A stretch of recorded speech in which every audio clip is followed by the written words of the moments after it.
बिस्मिल्लाहिर्रहमानिर्रहीम। अस्सलाम वालेकुम। मैं हूं आमना और आप देख रहे हैं धमाका रेसिपी आमना यूट्यूब चैनल। आज मैं बना रही हूं फलियां आलू। ये चटपटी और बड़े ज़ायक़ेदार बनती हैं। तो चलें शुरू करते हैं। बिस्मिल्लाहिर्रहमानिर्रहीम। ये गवार की फली कहलाती है। ये मैंने आधा किलो ली है और 4 अदद आलू ली हैं। आप दोनों तरफ से काट के इसके सूते निकाल दें और इसको जैसे आपको मर्ज़ी हो आप उस तरह से इसको काट लें।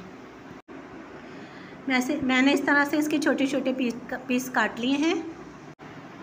एक पैन लिया है, इसमें मैंने आधा कप ऑयल डाल दिया है और 1 अदद छोटे साइज़ की प्याज काट कर इसमें डाल दी है। प्याज थोड़ी नरम हो जाएगी तो इसमें फिर मैं ज़ीरा शामिल कर दूंगी। प्याज नरम हो चुकी है, अब इसमें मैं 1 टेबल स्पून ज़ीरा डाल दूंगी। 1 इंच का टुकड़ा मैंने अदरक का लिया था, उसको मैंने चॉप करके वो भी इसमें शामिल कर दिया है। 5 से 6 अदद मैंने हरी मिर्चें काट ली थी, वो भी इसमें शामिल कर दी हैं।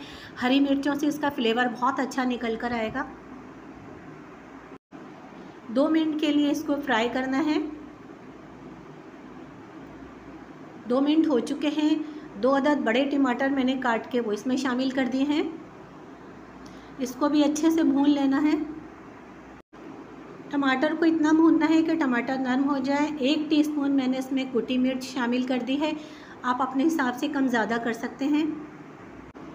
2 से 3 मिनट के लिए मसाले को भूनना है।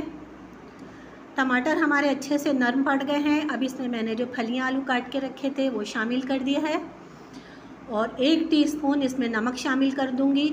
आप अपने हिसाब से डालिएगा। अब मैं इन सबको अच्छी तरह से मिक्स कर दूंगी ताकि मसाला सब तरफ एक सा हो जाए। अब इसमें 1 कप भर के मैं पानी डाल दूंगी और इसको गलने के लिए रख दूंगी। माशाल्लाह से 20 मिनट में हमारे आलू और फलियां बहुत अच्छे से गल गए हैं। मैंने डिश आउट कर लिया है। बहुत चटपटी और बहुत मज़ेदार बनी है। आप ज़रूर बनाइएगा इसको। और मेरी रेसिपी अगर आपको पसंद आई है तो मेरे चैनल को ज़रूर सब्सक्राइब करिएगा। ज़िंदगी रही तो इंशाअल्लाह एक और रेसिपी लेके हाज़िर होंगी। दुआ में याद रखिएगा, अपना ख्याल रखिएगा। मुझे कमेंट्स करके बताइएगा आपको कैसी लगी। अल्लाह हाफ़िज़।